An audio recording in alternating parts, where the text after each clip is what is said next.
On est ici à Eurotéléport. Eurotéléport, c'est le deuxième pôle multimodal de la métropole européenne de Lille, à Roubaix. C'est un endroit qui est à la fois un pôle d'échange entre le tramway, le bus, le métro. Beaucoup de choses autour de ce pôle, avec aussi les magasins de McArthurGlen. Et puis derrière, la place de Liberté et le centre-ville de Roubaix.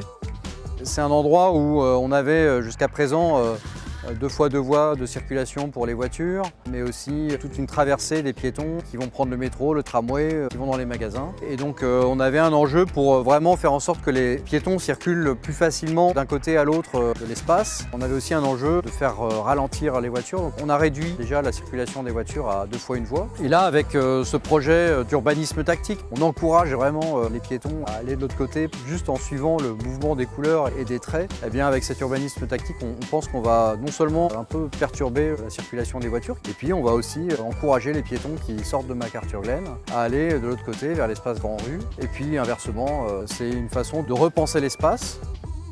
Nous, ce qu'on cherchait pour ça, c'est un produit qui tienne dans le temps, qui ne soit pas glissant. Ce qui est effectivement compliqué sur ce chantier, c'est qu'on est sur un endroit où il y a énormément de passages, et donc c'est forcément des travaux de nuit et en été, parce qu'il faut qu'il fasse beau aussi pour appliquer ce produit. Alors voilà, on va avoir des grandes bandes blanches, bleues, oranges et roses, des couleurs qui marquent et qui vont forcément faire un choc dans l'espace public, parce qu'on n'est pas habitué à voir ces couleurs-là en aussi grande quantité dans l'espace public.